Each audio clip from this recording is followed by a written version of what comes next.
agradeço muito a presença de todos e a ideia é fazer alguma coisa bem prática e bem interativa. Então, eu acho que assim, o Rio é um problema, né? Porque quando tá frio, eu acho que o pessoal fica na cama, quando tá calor, fica na praia. Então, vocês estarem aqui, eu já estou muito feliz. Mas eu queria fazer alguma coisa bem interativa. Então, me pediram para falar sobre as aplicações práticas da avaliação genética em pacientes com câncer de mama e ovário. E eu pensei em responder perguntas clínicas. Então, deixa eu só voltar aqui que... Então, coisa assim, por que a gente faz, como que a gente faz, quando a gente faz, que cuidados a gente deve ter, como é que a gente vê o resultado, o que a gente faz com o paciente, com a família. E depois, no final, eu trouxe um caso clínico que vai nos acompanhar nessas perguntas e no final eu trouxe outros casos clínicos, mas realmente eu queria ouvir de vocês, né? Então, a primeira coisa que a gente tem que pensar é por que a gente vai fazer uma avaliação genética. E o geneticista, durante anos, ele foi primeiro que nós somos raros no Brasil, né? A gente cuida de doenças raras e a gente é raro também. Mas hoje a genética já faz parte dos guidelines curriculares e todo médico tem que saber fazer o básico de um aconselhamento genético, até para saber identificar quais são esses pacientes, das primeiras condutas e claro que se você atinge a sua capacidade, você encaminha para um geneticista ou para alguém que tenha uma expertise maior. Mas por que a gente tem que fazer uma avaliação genética? E daí eu vou pegar carona em muito daquilo que o Bosco já falou. Inicialmente, a gente fazia avaliação genética em câncer pensando na vigilância oncológica de um paciente que pudesse ter um risco aumentado de câncer e pensando nos familiares. Tanto é que hoje a ANS, ela cobre os exames para quem tem câncer com esta visão de aconselhamento genético. Então, quando a gente tem um paciente, por exemplo, com câncer de ovário, a ANS cobre esse exame em 3 etapas. Então, o resultado final a gente vai ter depois de 6 meses. Se eu falo para um oncologista que ele vai ter que esperar 6 meses para definir um tratamento, ele me mata, né? Porque, assim, 6 meses a gente perde o paciente. Mas ainda é essa visão da ANS que a gente está tentando mudar. Por quê? Porque mais do que pensar em vigilância para um paciente que não tem câncer ou para aconselhamento de familiares, hoje a gente já tem uma implicação na escolha terapêutica. Então tem várias alterações que a gente diz que são altamente acionáveis. Ou seja, a gente tem uma necessidade de mudar a conduta frente ao paciente que tenha aquela alteração. Então, essas alterações que são muito acionáveis, a gente diz que elas trazem um alto risco e elas têm uma alta penetrância, ou seja, a capacidade que elas têm de causar realmente um tumor nos indivíduos que têm aquela alteração é muito grande. Então, essas alterações, elas precisam ser descobertas não só por conta do aconselhamento da família, mas porque a gente tem já a necessidade de mudar a terapêutica. Então, esse estudo que chama Olímpia-A, por exemplo, mostrou que se eu estou diante de um paciente que tem câncer de mama e tem uma mutação em BRCA1, BRCA2, depois que a gente faz o tratamento adicional e ainda em primeira linha, esse paciente ele tem um ganho de sobrevida se ele usa uma droga que a gente chama de olaparib. Então, eu não tô mudando a conduta só depois que ele é metastático ou que ele recai ou coisa assim. Já é um ganho em primeira linha. E se é um ganho em primeira linha, eu preciso saber quem é o paciente que tem ou não tem, independente do histórico familiar. Então, hoje a gente tem já uma necessidade de fazer essas avaliações para a tomada de decisão frente a um paciente oncológico, né? Então, aqui são as mutações de alta penetrância, a gente tem o olaparib aí mudando a conduta. Outra coisa que aparece é que é o que o Bosco falou. Antigamente, quando eu comecei a trabalhar com câncer, fazer BRCA1, BRCA2 custava R$15 mil e a gente demorava 6 meses para ter o resultado desses 2 genes e a gente só via alterações na sequência do gene. né? Então, era um trabalho, a gente tinha que fazer quase 300 reações por gene, então demorava muito e justamente com essa inflexão no custo, a gente hoje tem aquilo que a gente chama de painéis de genes, que são genes escolhidos, que custam ao redor de $250. Então hoje a gente tem vários painéis que vão nos responder perguntas clínicas aqui no Brasil por menos de R$2.000. Entre R$1.500 e R$2.000, dependendo do tamanho do painel. Então, isso é muito mais acessível. A gente vê que a ANS cobre em 3 etapas. Nem sempre a gente tem, para tomada de decisão clínica, esse tempo todo. Mas se o paciente já teve câncer, já tratou, isso é importante, a gente tem esse acesso e a gente está brigando cada vez mais por esse acesso. Então, antigamente isso era restrito aos geneticistas, hoje a ANS já aceita pedidos de várias outras especialidades, porque vê essa necessidade e a gente está buscando divulgar isso para cada vez mais pressionar para que isso seja inserido até no Serviço Único de Saúde, uma vez que isso ainda não é disponível no SUS. Então essa é a primeira pergunta. Eu espero ter convencido vocês de por que vocês têm que fazer. Aí começam perguntas práticas, assim, tudo bem, a gente já entendeu que a gente tem que pensar em mandar e fazer uma avaliação genética, mas quando que a gente tem que encaminhar ou quando que a gente tem que começar a fazer? Nem sempre vocês vão ter disponíveis geneticistas. São Paulo, Rio são cidades, digamos, privilegiadas. A gente tem os maiores grupos de genética em São Paulo, Rio, Porto Alegre, algo em Curitiba, mas depois a gente tem serviços isolados em outras, tem em Brasília, tem em Fortaleza, tem em poucas cidades, mas digamos, São Paulo e Rio, a gente tem um número muito grande de profissionais, né? E aí a gente tem que pensar em quando a gente tem que encaminhar esse paciente. Então a primeira coisa que aparece é a necessidade de rastreamento universal de todo paciente com câncer de ovário epitelial. Então a gente não está falando de germinoma, teratoma, coisas assim, a gente está falando de câncer de ovário epitelial e todo paciente, independente da idade, independente da história familiar, independente do estágio do tumor, precisa ser avaliado do ponto de vista genético. E isso a gente vê que cada vez mais a gente tem um encaminhamento, lá no Einstein hoje a gente consegue ver praticamente todos os pacientes, a gente não vê todos os pacientes por recusa do paciente, não do médico, né? Porque isso também é uma limitação, tem pessoas que não querem saber. Mas isso foi colocado porque se viu que muitos pacientes com câncer de ovário não preenchiam os critérios de história familiar, de testagem, e a gente tem uma conduta diferente frente ao paciente com câncer de ovário.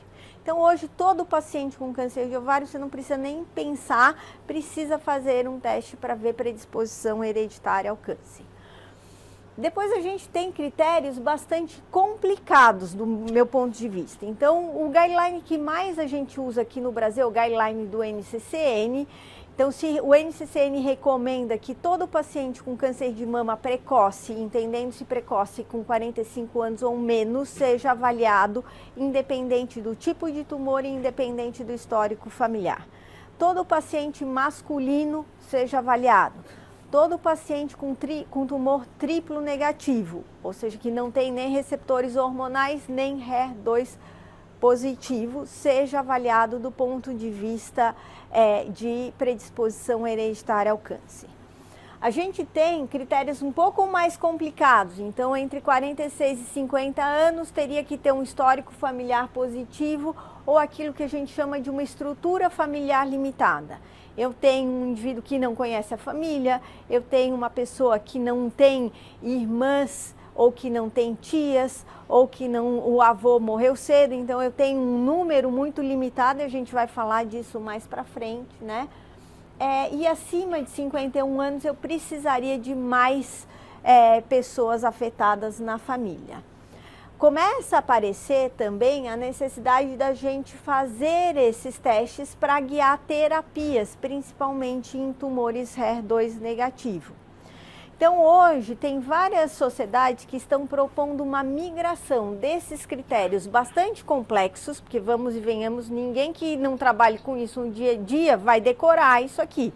E daí ter uma colinha embaixo do teclado às vezes ajuda, né? Para saber, será que vai, será que não vai? Vamos empurrar o teclado aqui que a gente acha se tem que fazer alguma coisa ou não. Mas existe já alguma proposta de mudança disso. Por quê? Porque a gente está vendo cada vez mais pacientes idosas e entendendo-se esse idoso aí de uma forma relativa, mas digamos com mais de 60 anos, com câncer de mama e mutação sem esses critérios, né? Então hoje tem algumas sociedades que estão propondo a troca desses critérios bastante complexos de quem testar para quem não testar. Quer dizer, eu vou testar todo mundo menos, e esse menos seriam as pacientes com mais de 65 anos e câncer de mama, sem história familiar e com receptores hormonais positivos. Porque daí fica muito mais fácil você lembrar de uma coisa só do que é essa complexidade toda, né? A gente aqui no Brasil vive um dilema bastante grande, porque a gente não consegue nem testar estas pessoas aqui. Então, a ANS, por exemplo, paga o teste universal não a partir de 45 anos, mas a partir com 35 anos ou menos. Então, a gente já perde 10 anos aí. A gente tem que ter, acima de 50 anos, um número muito maior de pessoas afetadas, de histórico familiar. Então, eles pagam, mas eles ainda estão tentando dificultar. Eu acho que a gente não pode reclamar, porque a gente conseguiu já essa testagem, né? Tem alguns laboratórios que, inclusive, fazem, eles na realidade são pagos pelo convênio para fazer BRCA1, BRCA2, mas já te entregam um teste maior, um painel que vê os genes, pelo menos que mudam conduta para decisão cirúrgica, né? E decisão de quimioterapia. Então isso já ajuda quem está no dia a dia, que tem que dar uma resposta e tomar uma decisão para o paciente. Mas são critérios bastante complexos e a gente sabe que eles foram colocados ainda por causa da falta de acessibilidade, do custo, porque assim, quando a gente fala que é um custo de $250, é um custo muito mais acessível do que os 15, 16 mil reais que eram antes, mas ainda é bastante pesado para as pessoas e para o sistema de saúde. E a gente está fazendo uma pressão muito grande para que isso seja colocado no Serviço Único de Saúde também, porque quem trabalha no SUS não consegue fazer nada desses testes, né? Uma outra coisa que aparece é a testagem tumoral. Então, hoje a gente tem a capacidade de tirar um pouquinho do DNA do tumor e enviar para análise, e esse teste, ele poderia nos dar algumas respostas. Primeiro, a gente pode ver expressão gênica, ou seja, eu vou estudar quais são os genes que estão sendo expressos, e normalmente a gente faz isso através de RNA. Então não dá para eu pegar um tecido que está lá guardado, parafinado, para querer saber o que estava sendo expresso lá. Isso é muito mais complicado. Quando eu estou diante de um tumor a fresco, que foi recém-biopsiado ou recém-excisado, a gente pode decidir que a gente quer ver expressão gênica, e essa decisão tem que ser tomada nesse momento para que esse tecido seja coletado da forma adequada, e nós vamos ver que exames, o que está sendo expresso. Isso vai me dar a ideia de prognóstico. Então, são os testes, como a gente chama, Oncotype DX, a gente tem o MammaPrint, que vai me dar a ideia de prognóstico e da necessidade de fazer uma quimioterapia. Nesse caso, eu não vou ver mutação, nem BRCA1, nem BRCA2, nada disso. Eu vou saber qual é a característica genotípica deste tumor, para saber se eu preciso ou não incluir uma quimioterapia.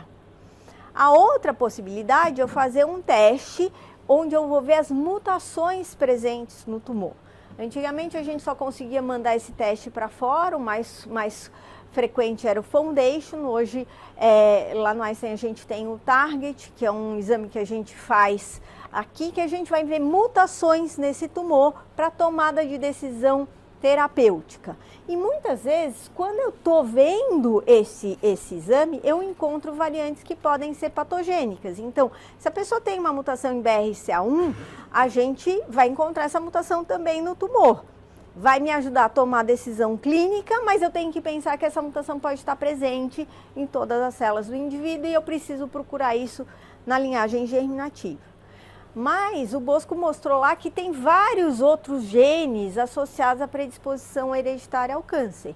E nem todos esses genes estão nesse painel tumoral. Então, quando a gente faz uma testagem tumoral e eu imagino que esse paciente tenha uma alteração germinativa também, alguns genes eu vou ver no tumor, mas outros eu não vou ver. Então, eu preciso fazer o teste germinativo também.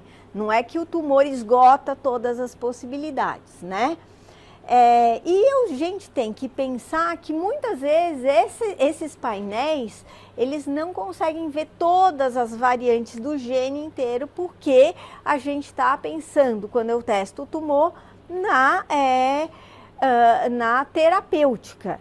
E eu não tenho quantidade, eu não tenho uma quantidade ilimitada de tumor e a gente precisa primeiro priorizar o diagnóstico clínico, né? Então, a quantidade de material que vai para análise tumoral genética, ela é menor e às vezes os painéis somáticos, a gente não tem uma análise incompleta de todos os genes. Então, testar o tumor, não ver nenhuma variante germinativa, não quer dizer que esse indivíduo não tenha. E muitas vezes a gente tem que seguir e fazer o teste germinativo. Tudo bem? Então, essas seriam as principais indicações aí. E daí, a gente passa para como investigar. E como investigar, eu vou trazer aqui um caso clínico. Então, para aqueles que não estão afeitos, esse é um heredograma. As mulheres são mais redondinhas, então elas são uma bolinha. O homem sempre é mais quadradão, ele é um quadradinho. E a gente tem aqui essa setinha que nos mostra que eu tenho uma senhora que teve um câncer de mama aos 50 anos. Atualmente ela tem 51 anos. A gente olha para a família e não tem ninguém na família com câncer de mama. Você pergunta para o paciente, tem alguém com câncer de mama na família? Ela diz que não. Ela teve um carcinoma invasivo, não especial da mama, com receptores hormonais positivos, HER positivo, tinha um linfonodo sentinela positivo, fez uma mastectomia unilateral, seguiu com químio, rádio, e como ela tinha receptores hormonais, ela terminou o tratamento e foi colocada em tamoxifeno, foi encaminhada para avaliação porque ela estava muito preocupada. Foi muito mais pela angústia da paciente do que porque ela leu na revista e tudo mais. E o médico até me perguntou no corredor, sabe aquelas perguntas? Ela está tão preocupada, será que eu tenho que encaminhar? Será que eu não tenho? Eu disse, manda, que a gente senta, conversa e vê o que acontece. E ela tinha essa família, a mãe tinha morrido aos 64 anos de um infarto agudo do miocárdio, a mãe tinha 2 irmãos, a mãe da mãe tinha morrido no parto aos 39 anos, o pai tinha morrido aos 67 de causas naturais. O pai era vivo aos 70 anos, tinha um irmão e a mãe, a avó paterna, tinha morrido aos 45 anos, o avô paterno era vivo aos 92. Então vamos lá, quando vocês olham essas perguntas, primeiro, quem encaminharia essa paciente para avaliação genética? Se a paciente não fosse insistente. Alguém encaminharia? Não está na indicação formal. Alguém encaminharia? Sim. Pelo que você disse, ela tem menos de 65 anos. O ideal seria encaminhar todo mundo. Mas a gente for. Então, a gente tem um critério de não encaminhar. Ela tem um critério, ela não entraria no critério de não ser encaminhada, mas ela também não entra no critério de ser encaminhada? Vocês têm certeza?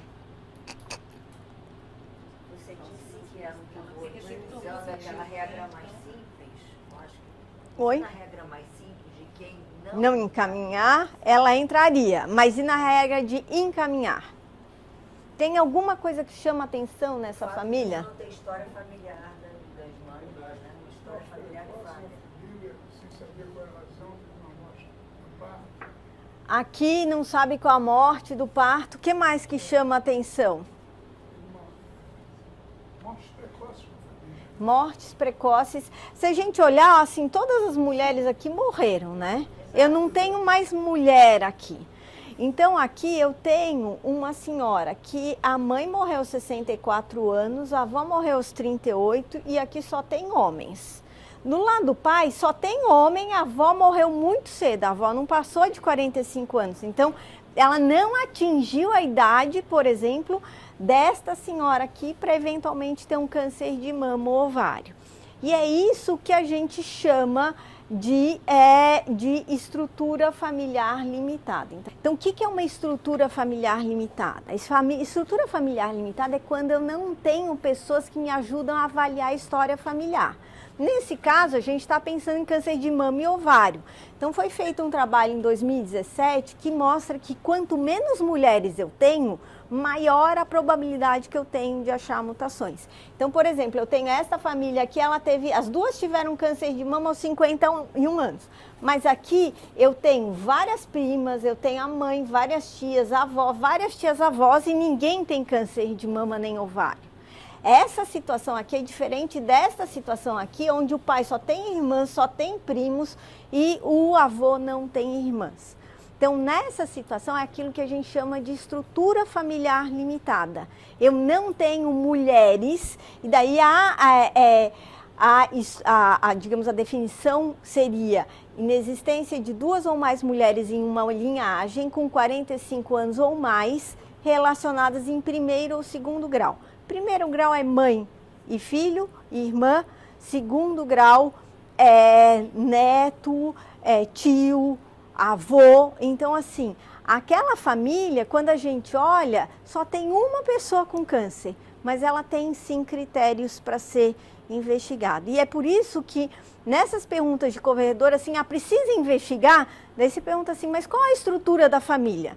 Ninguém sabe, né? Quem é que pergunta exatamente quantos tios, quantas tias? A gente não entra em detalhes. A gente normalmente, numa consulta clínica, pergunta se tem alguém com um problema, né? E aí, com câncer, a gente também tem que tomar cuidado, porque muitas vezes o que o paciente fala, assim, você pergunta, tem alguém com câncer na família? Ela não acha que tem que te informar que o avô teve câncer de pâncreas, porque afinal o pâncreas não tem nada a ver com a mama. Ela vai informar dos tumores femininos, assim, de câncer de ovário, de útero, de mama, mas o pâncreas, o melanoma, isso aí, tudo vai passar batido.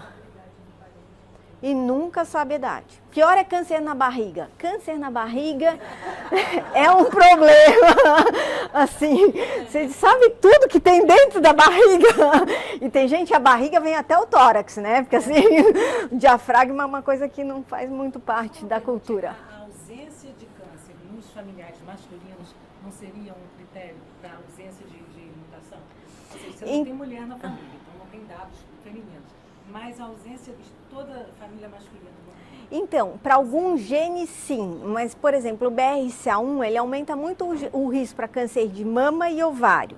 Ele aumenta um pouquinho o risco para câncer de próstata, que seria o que poderia aparecer. E para outros tumores, câncer de mama masculino, mas é menos, próstata é menos de 10%, câncer de mama masculino é menos de 1%. Então, eu posso ter indivíduos masculinos que são aquilo que a gente chama de portadores assintomáticos. Então, não tem. Então, depende do gene. Tem gene que vai nos ajudar, mas tem gene que não vai nos ajudar, né? Então, a gente tem que olhar a estrutura da família. Então, se acostumem para os pacientes com câncer de mama e ovário, principalmente dar uma perguntada aí na estrutura da família, tá? E aí, uma vez que vocês já entenderam que a gente precisaria, como é que a gente vai investigar? O que vocês vão pedir para essa paciente? Vocês estão lá no consultório e os geneticistas estão todos na Índia, num congresso internacional que foi de graça para todos os geneticistas, então foi todo mundo para a Índia. O que vocês vão fazer?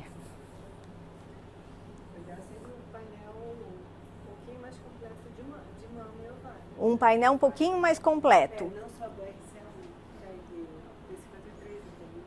Tá, então você pensaria num painel. Ótimo. E o que você vai fazer para pedir esse painel? Tem que fazer o pedido. Um pedido. E o que você vai colocar no papel lá? Aham. Não, mas na hora que você vai fazer o pedido, como é que você vai fazer o pedido? É o painel genético.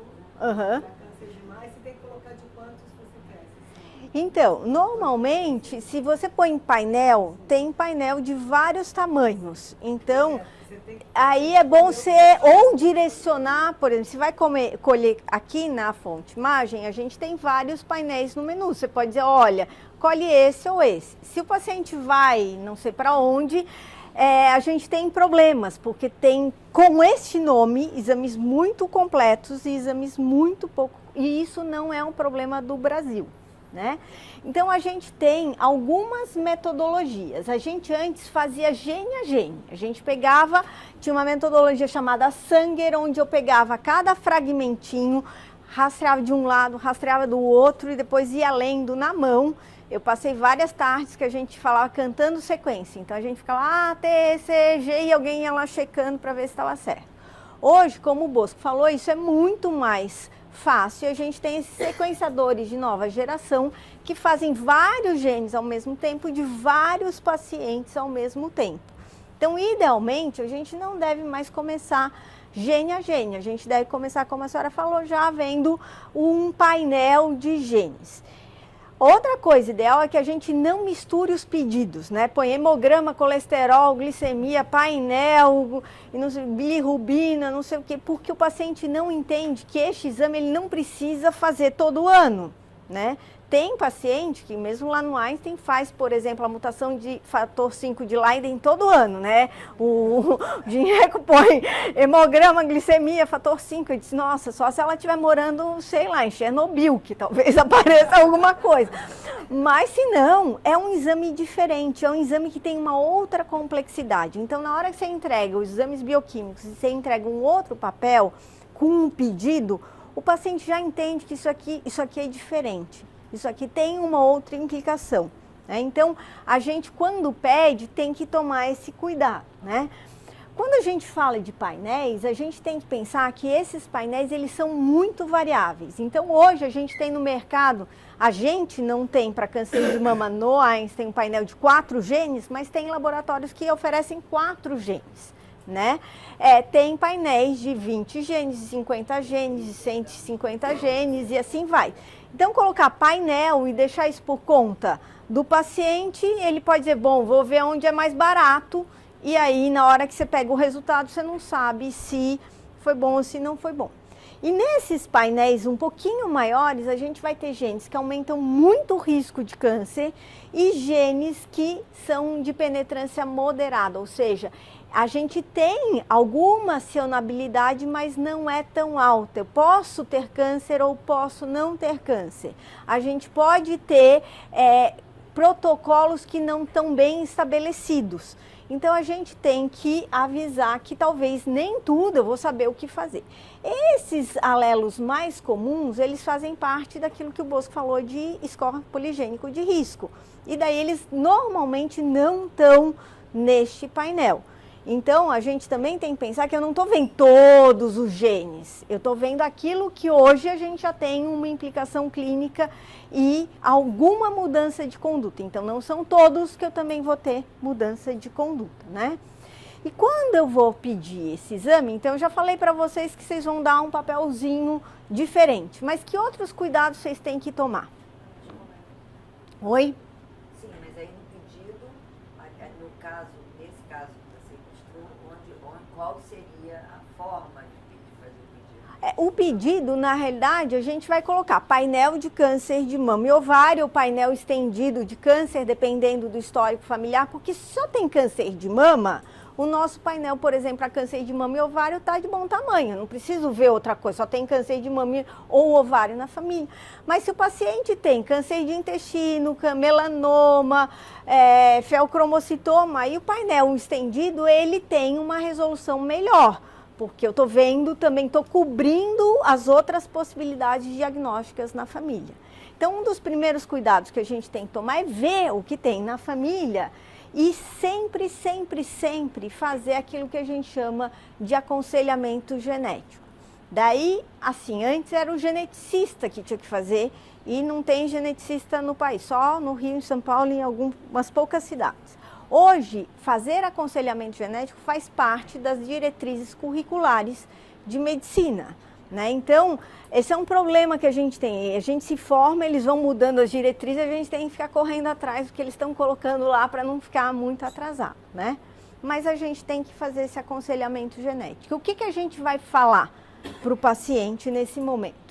A gente vai falar primeiro que eu não vou fazer o diagnóstico de um câncer. Esse é um problema. Eu vou fazer um diagnóstico, mas não é o diagnóstico do câncer. Tem pessoas que correm da gente, que não querem fazer o exame, que dizem, não, eu já tenho um câncer, quem procura acha, vou achar outra coisa. Eu não vou achar um outro tumor, eu talvez ache a explicação para esse tumor, eu vou achar outros riscos, né? Então, o diagnóstico é o diagnóstico de uma predisposição, não é um diagnóstico de câncer. E isso é uma coisa que muitas vezes os pacientes não sabem. Então, a gente tem que falar e explicar isso para eles. Uma outra coisa que a gente pode achar é o que a gente pode ver nesse resultado. Então, a gente hoje normalmente usa painéis. Eu posso fazer um painel de câncer de mama e ovário, eu posso fazer um painel estendido. Nesse painel estendido vai ter gene para retinoblastoma, para feocromocitoma, para doenças recessivas, como anemia de Fanconi, que tem risco de câncer. Então, eu posso achar aquilo que a gente chama de um achado incidental. É ruim ter um achado incidental? Não é ruim, eu posso alertar a família para um outro risco que ninguém estava esperando. Mas a gente, como médico, tem que saber lidar com isso. Então, eu tenho que dizer para o paciente, olha, pode ser que eu encontre alguma coisa que não tenha a ver com aquilo que exatamente a senhora tem. Isso vai nos ajudar, no sentido de cuidar melhor da senhora, da família.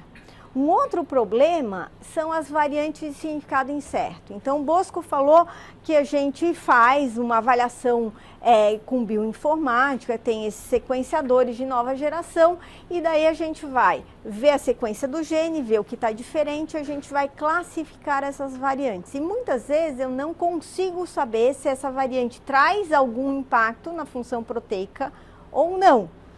Muitas dessas variantes que eu não sei, elas vão se tornar variantes benignas. Mas a gente tem que tomar cuidado porque normalmente o paciente ele adquire uma posição fatalista. Quer dizer, se é diferente é ruim e aí eu tenho que... É um médico que não sabe, bom, tem uma mutação, uma variante de significado incerto em BRCA2, ela tem câncer de mama, olha só, né? Vamos tirar as mamas. Então a gente tem que tomar cuidado e avisar isso antes. Porque eu já atendi lá no Einstein dizendo, nossa, eu fiz esse exame lá no Fleury, horrível, eles nem sabem o que significa esse negócio. Vim fazer de novo aqui. Não é horrível, tá ótimo, não precisa fazer de novo. A gente ia dar provavelmente o mesmo resultado aqui no Einstein, né? Então, o paciente não entende, né? A gente tem que falar o que a gente vai fazer em termos terapêuticos, em termos de prevenção, o que isso implica para a família, o que isso implica para os filhos, né? E a gente tem que ajudar o indivíduo a encontrar esses exames. Então, assim, na hora que você fala, vai procurar um painel, tem painel que está sendo vendido a R$500, eles veem as 3 mutações mais frequentes em judeus que não serve para nada na nossa população. Né? E aí o paciente volta e diz, não, a senhora falou que custava R$2.000, ó, paguei 500. E desse agora você paga os 2.000, porque não faço nada com isso. Então a gente tem que conhecer os laboratórios que fazem um exame completo, então isso eu também vou mostrar para vocês. E a gente tem que saber o que a ANS cobre, porque eventualmente o paciente diz, não, vai demorar 6 meses, mas eu quero saber, o senhor vai me tratando aí e quando tiver a gente muda o que der para mudar, né? Os painéis, eles são muito diferentes mesmo nos Estados Unidos. Aqui é um trabalho que foi feito, então cada linhazinha dessa é um gene, cada uma dessas colunas é um painel diferente. Então vejam que mesmo lá eles têm painéis que tem 4 genes, há painéis que tem 229 genes, né? E a gente tem hoje no painel a possibilidade de ver só troca de nucleotídeos das letrinhas dos genes, ou ver ganhos ou perdas de partes do gene. Então, os painéis mais completos, como que a gente faz, eles veem as trocas de letrinhas, mas veem ganhos ou perdas de partes do gene, que é importante.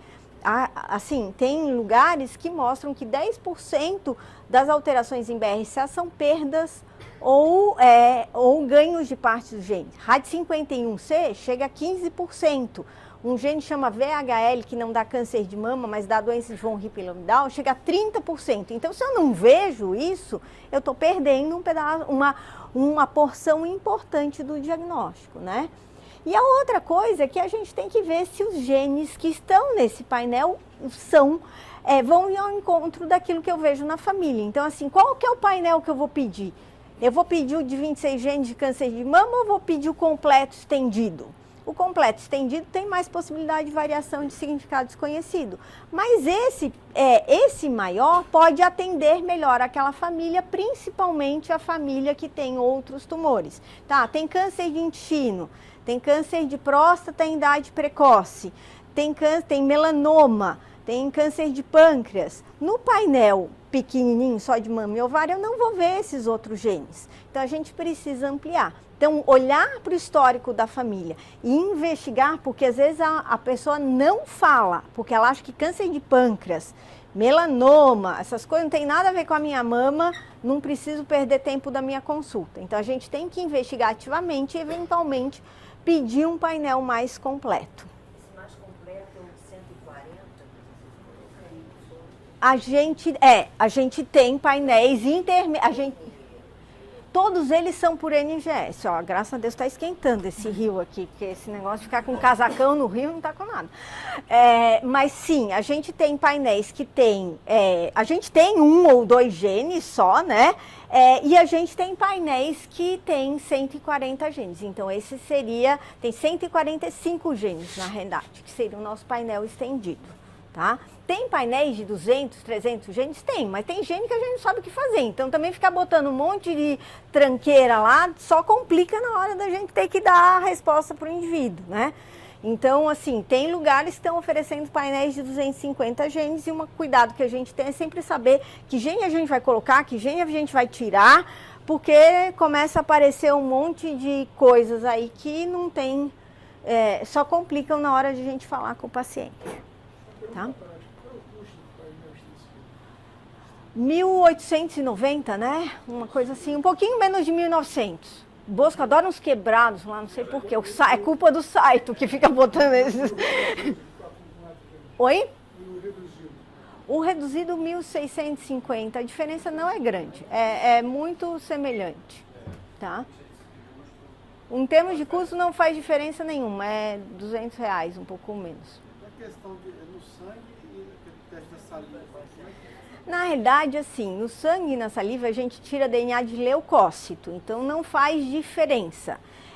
A gente sempre pensa que a saliva é mais fácil, mas para quem está no laboratório, às vezes demora um tempão para cuspir o tanto que precisa cuspir. Então é muito mais fácil você pegar e tirar o sangue.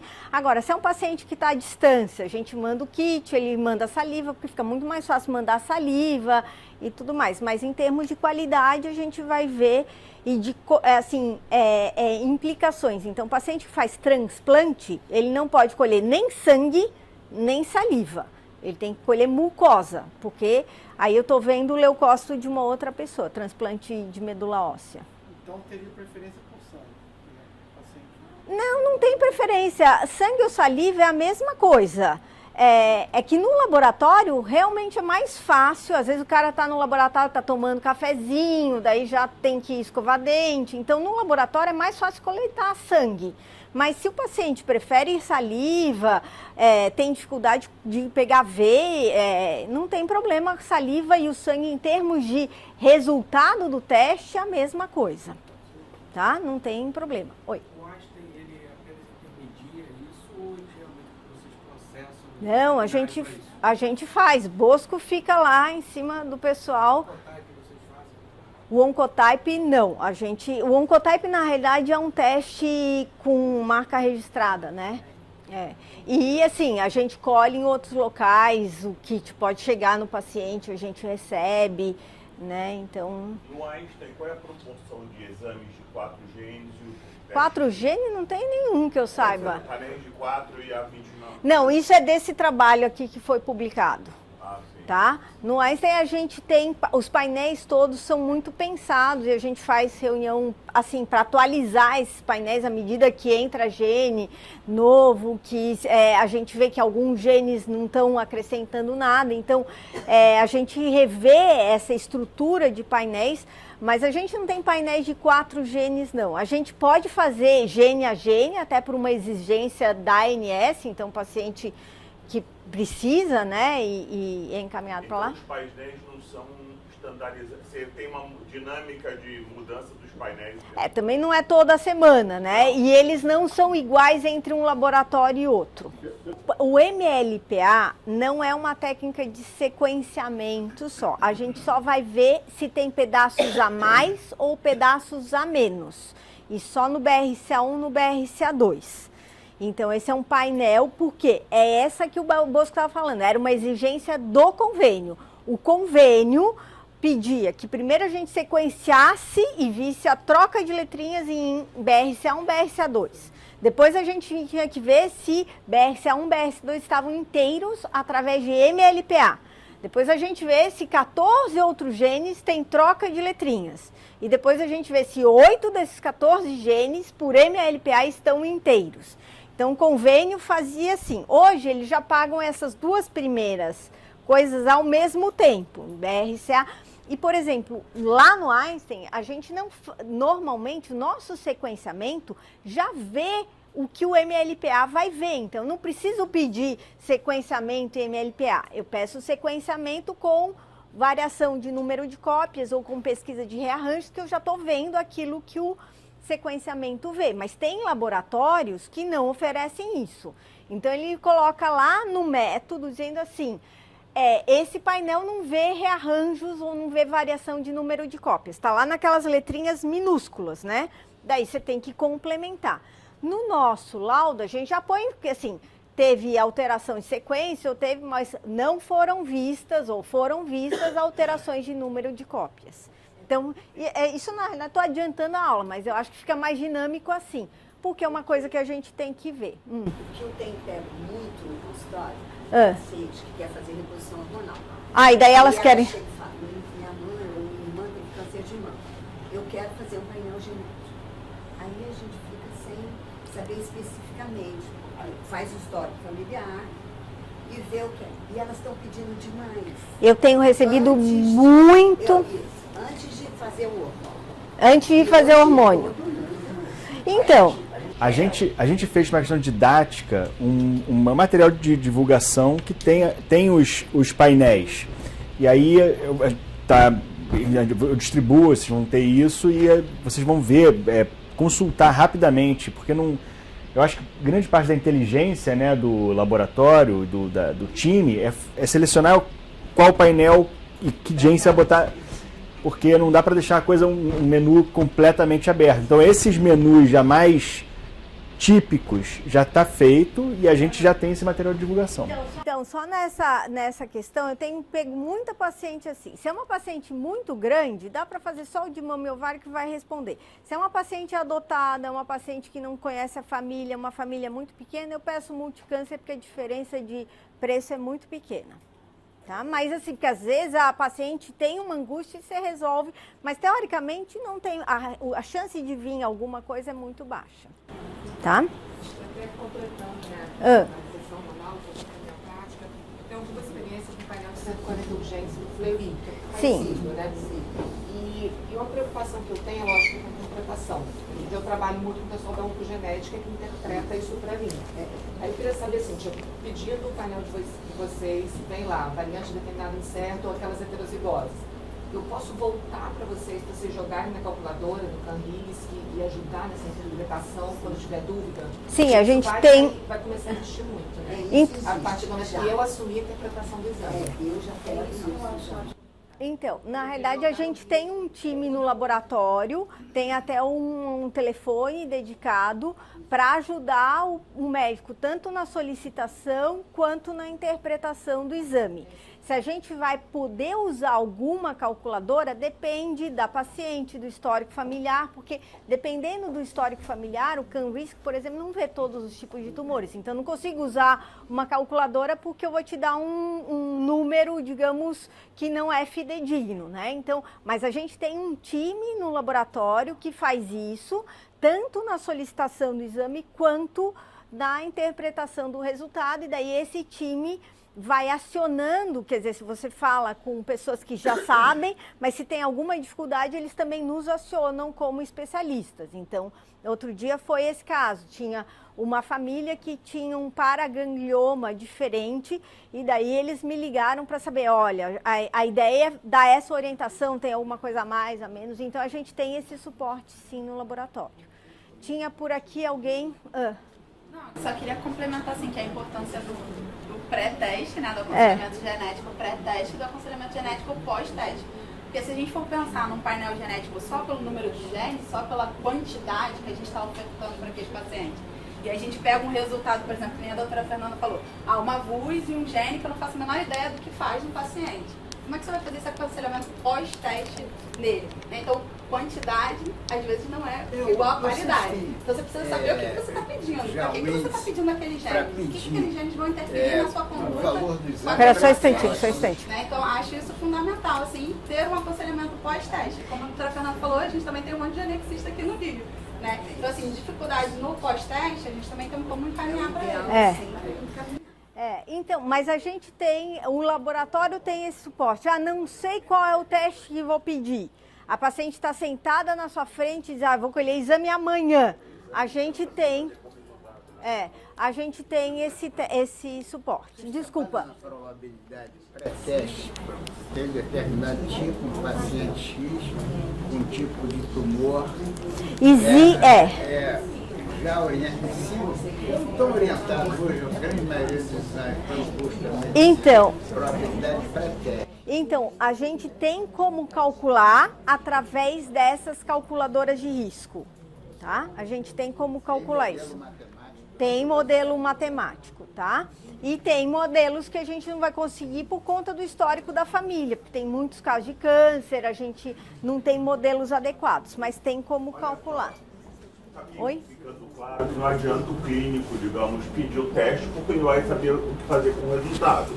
Então, talvez seja mais prático já começar essa caminhada pelo geneticista. Você pede o exame e recebe o resultado, você não tem... Sim e não. A gente, às vezes, é mais fácil, eu acho que assim, aquela coisa que a gente tem que ter sempre um para chamar de seu. A gente precisa de um advogado para chamar de seu e a gente precisa de um geneticista para chamar de seu. Ou um laboratório para chamar de seu. Então, você tem que saber que você tem que ter, eventualmente, um suporte. Mas, às vezes, diante da situação, até a paciente sair, agendar com o geneticista, passar com o geneticista, fazer o teste, a gente, principalmente se for uma paciente com câncer, por exemplo, triplo negativo, a gente não tem esse tempo. Então, eu, por exemplo, acho que o ideal seria você ter um geneticista de acesso fácil. Nem sempre isso é possível, né? Nem sempre isso é necessário. Por exemplo, uma paciente que quer saber se vai fazer o teste por reposição hormonal, ela muito provavelmente não vai vir mutada e ela às vezes precisa muito mais de um psicólogo do que de um geneticista, né? A gente precisa também, agora, ter uma pessoa de referência, seja um geneticista, alguém que possa tirar dúvida é fundamental. Então hoje, por exemplo, aqui no Rio a gente tem vários geneticistas que fazem especificamente oncogenética. Então, eles seriam pessoas de referência para vocês terem. A gente tem um time do laboratório que ajuda na digamos, indicação e na interpretação do exame. Então, sempre é importante você saber qual é a sua limitação, né? Se você acha que não vai dar conta, não tem problema. Eu muitas vezes peço, mesmo como geneticista, eu peço para o paciente encaminhar o resultado antes, né? Por quê?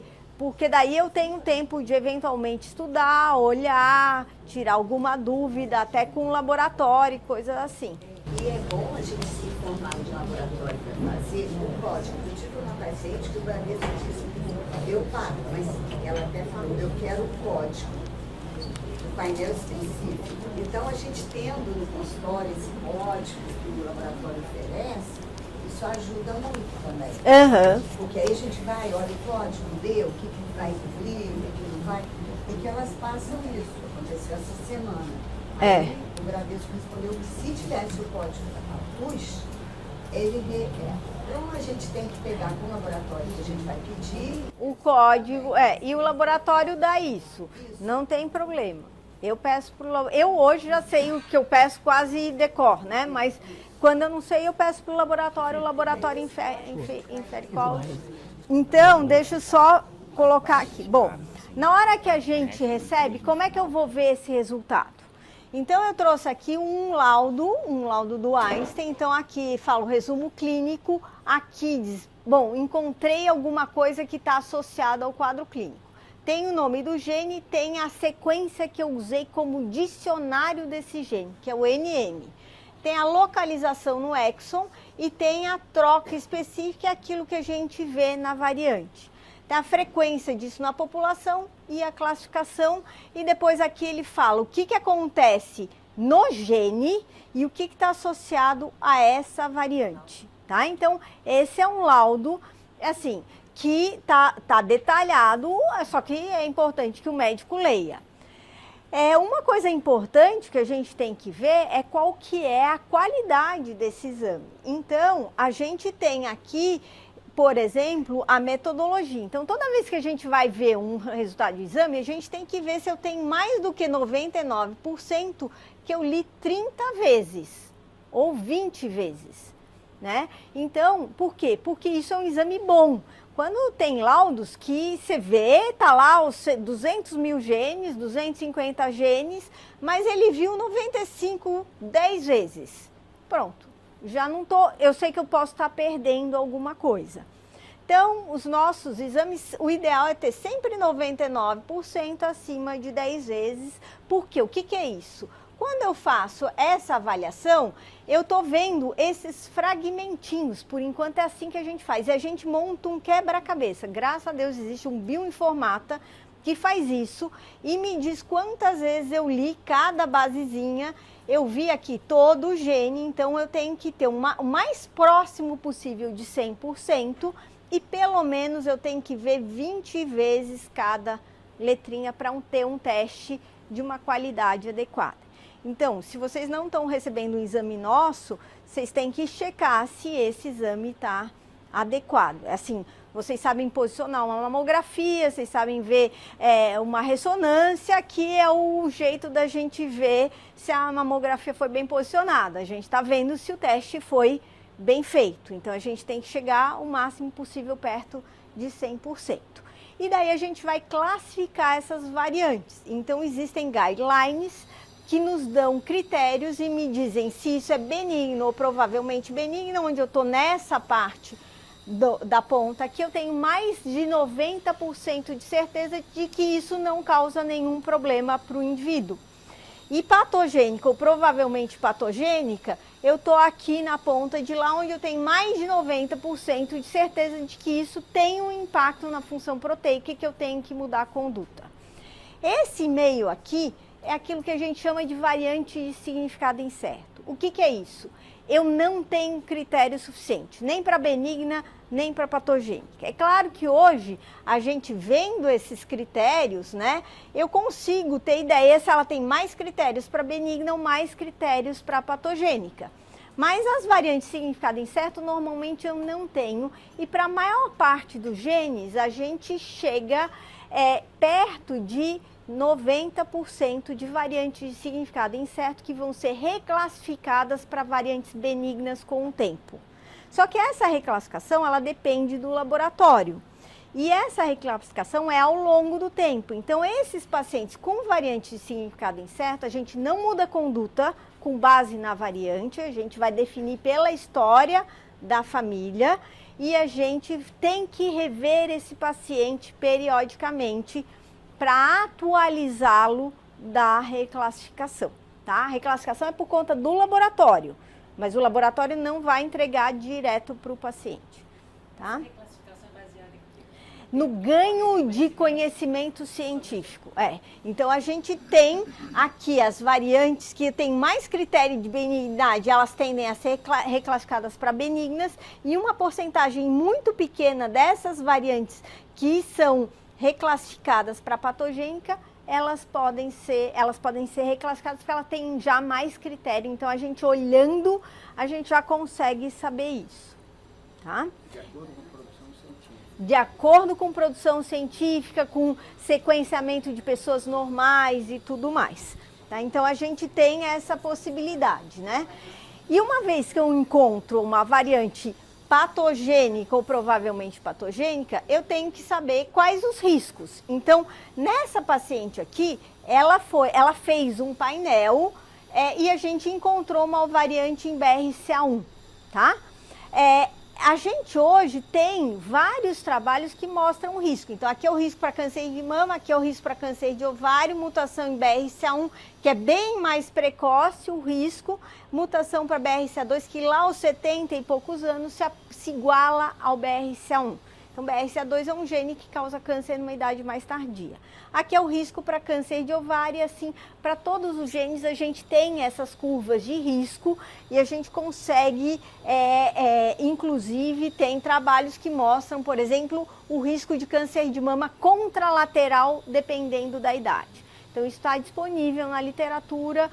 Isso normalmente não vem tão explicitado no laudo. No laudo, o risco é pelo gene, não pela idade, coisa assim, né? Um laudo mais genérico, mas a gente tem esses riscos disponíveis.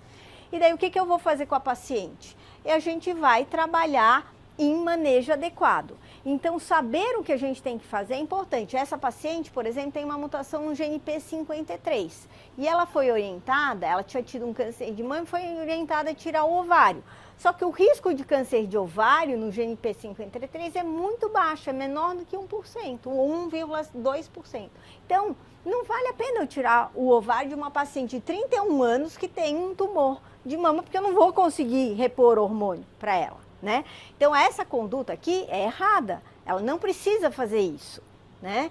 Essa outra paciente teve um câncer coloretal, tem uma mutação num gene que tem um risco muito baixo para câncer de mama, é um dos genes que aumentam um pouquinho o risco de câncer coloretal, foi orientada a tirar a mama e não usar reposição hormonal. Então, a gente tem essas condutas, todo mundo escuta a mutação, tem que tirar a mama, tem que tirar o ovário, mas depende da mutação e a gente tem que ter um manejo adequado, né? Uma outra coisa que a gente começa a ver é a correlação entre o local da mutação e o fenótipo. Isso é uma coisa muito nova, a gente ainda não muda a conduta, mas, por exemplo, a gente sabe que essa região central aqui do gene BRCA1, ela tem relativamente mais um risco de câncer de ovário do que um risco de câncer de mama. Esse ano saiu um estudo mostrando que as mutações que trocam as letrinhas nos genes, que são as missense, tem um risco menor de câncer de mama e ovário do que aquelas que fazem com que a proteína pare de ser produzida. Então, começam a aparecer esses refinamentos que cada vez mais a gente tem que se aproximar de pessoas que sabem e ter esse suporte para poder tomar as decisões clínicas, né? Então, eu acho que isso é bastante importante, né? E daí a gente tem aqui a conduta que é proposta pelo NCCN, então a gente sabe que a gente aumenta a frequência de exames clínicos, a gente aumenta a frequência de exames de imagem, né? Então a recomendação é fazer ressonância até os 30 anos, depois dos 30 anos intercalar ressonância e mamografia ou tomossíntese. Tem gente, os radiologistas principalmente, preferem fazer todos juntos, né? Os mastologistas normalmente preferem intercalar, porque daí a gente tem uma imagem da mama a cada 6 meses, né? E depois de 75 anos de forma individualizada. Para ovário a gente não tem nada adequado, A gente ainda pode fazer ultrassom pélvico CA 125 semestral com limitações, então tem médicos que fazem. Muitos países europeus hoje já proíbem isso porque não tem muito câncer de intervalo, não tem custo de morbimortalidade. Se a gente for ver hoje, a paciente vai no ginecologista, acaba saindo com ultrassom pélvico de qualquer maneira, né? E a gente tem as cirurgias e drogas redutoras de risco. Então a gente pode usar tamoxifeno, está começando a se estudar anticoncepção para diminuir o risco para câncer de ovário, mas daí aumenta o risco de câncer de mama, então isso ainda está uma controvérsia. Mas a gente já pode olhar isso com mais cuidado, né? Eu vou pular um pouquinho, porque daqui a pouco o Bosco corta aqui o meu pescoço. Mas a gente também tem aqui a escolha terapêutica. Então, para quem tem câncer de ovário, por exemplo, a gente sabe que o uso do olaparib traz um grande benefício. E a gente tem que tomar muito cuidado, porque todo mundo fala assim, olaparib é uma droga via oral. Outro dia tinha uma representante dando uma caixinha de balinha, tem o mesmo tamanho dessa balinha aqui. É muito difícil usar o olaparib. O paciente tem muitas alterações hematológicas, é difícil a gente manter eles normalmente têm anemia, tem uma série de complicações. Então não é porque é droga oral que é fácil usar. Mas a gente realmente tem um benefício muito grande para essas pacientes, tanto para câncer de ovário quanto para câncer de mama. A gente sabe que tem outros tumores que respondem também, como pâncreas e próstata, né? Então a gente começa a ter uma escolha terapêutica aí. E além disso, a gente tem que pensar na família. Então eu termino daqui a pouquinho, só vou falar da família agora, que é o seguinte: eu achei a mutação aqui em BRCA1 nessa paciente. O que eu vou fazer para essa família? O que vocês acham? Só tem homem aqui. Tem que fazer alguma coisa? Oi? Pai, mãe, a mãe morreu. O irmão. A gente pode rastrear esta mutação específica e daí o convênio paga. O laboratório também faz nesses familiares. Mas ele é um homem. Ele é um homem, mas ele tem um risco de câncer de próstata. E um câncer de próstata que às vezes até evolui mais rapidamente. BRCA2 é ainda pior, né? Ele pode ter filhas, né? Aqui, esse senhor, ele pode ter um risco de câncer de próstata, ele pode ter um risco de câncer de mama. Se eu sei que o pai tem, eu vou saber que eventualmente isso pode ter vindo aqui ou pode ter uma mutação específica, né? Então, se a paciente, o irmão tem, ou o pai ou a mãe tinham, então a gente começa a fazer aquilo que a gente chama de testagem em cascata. Então, eu vou pular essa família aqui, mas só para falar que a gente tem aquilo que a gente chama de testagem em cascata, ou seja, eu começo a encontrar outras pessoas que vão se beneficiar ainda mais, porque elas não têm câncer e elas podem trabalhar com prevenção e vigilância. E isso ainda é muito subutilizado. A gente sabe que os pacientes falam, a gente sabe que tem pacientes que não falam porque não são orientados e a gente tem uma diminuição do uso dessa testagem em cascata que está muito relacionado à comunicação do médico. Então, quando o médico explica para o paciente a importância para os familiares, a gente aumenta essa porcentagem do uso de testagem em cascata. Tem uma paciente que a filha é jovem, ela resistiu a fazer o exame. E os pais, foi aconselhado aos pais fazerem. Uhum. Então, na verdade, quando a gente tem uma paciente e eu testo uma paciente com câncer, eu tenho uma probabilidade maior de encontrar mutação do que quando eu testo pacientes assintomáticos. Então, se ela é assintomática, ela não tem nada e os pais não têm nada, a chance de eu encontrar alguma coisa nela ou nos pais é muito baixa. Mas se tem muita gente na família, a gente tem que ver o que tem e daí tentar procurar no familiar mais próximo àqueles que têm. Então, às vezes, olhar o pai e a mãe até melhor do que olhar a paciente que pode não ter dado aquilo que o pai ou a mãe tinham. Então, nesse ponto, a gente tem duas facetas. Tem um indivíduo idoso que acha que não precisa. se o filho teve câncer, ele pode se sentir culpado. E a gente tem a paciente que é jovem e que tem medo de fazer porque acha que vai encontrar. E a gente tem que trabalhar com esse medo, mostrando que é importante a gente saber o que tem do que não saber. Tá ok? E uma outra coisa, eu prometo que é o último slide. Eu acho que eu estou aqui bem em cima do meu tempo, mas a gente já juntou a discussão, acho que foi mais interessante assim. Quando a gente tem um paciente que tem câncer e eu vou testar, e uma mutação, e eu vou testar esta pessoa jovem para saber se ela tem ou não a mesma mutação, o risco desta pessoa depende da penetrância deste gene aqui. Então, quanto maior a penetrância desse gene, mais provável ele foi a causa do tumor que a mãe teve. Então, BRCA1 aumenta o gene em torno de 60% nessa idade. Então, provavelmente ele foi importante na causa desse câncer, né? Se eu procuro BRCA1 nessa pessoa e ela não tem câncer, o risco dela cai. Então, aqui é pela história familiar, o risco dela cai para cá. Fica muito próximo do risco da população, mas fica um pouco acima. Por que não fica igual da população? Vocês conseguem imaginar? Não? A gente sabe que tem pessoas, a gente fala, né, que o risco de desenvolver câncer em BRCA1 é 70%. Então eu tenho 30% de pessoas que têm mutação em BRCA1 e não desenvolvem câncer. Talvez existam outros fatores genéticos, eventualmente ligados àqueles riscos poligênicos que o Bosco falou, que estejam presentes nessa família. Então ele não cai ele cai bastante, mas não igual da população. Agora, se esta pessoa aqui tiver um gene que tiver uma penetrância baixa, como por exemplo o SHEC2, o SHEC2 tem um risco de causar câncer de mama ao redor de 30%, dependendo da mutação. Ou seja, tem 70% das pessoas com mutação em SHEC2 que não tem câncer.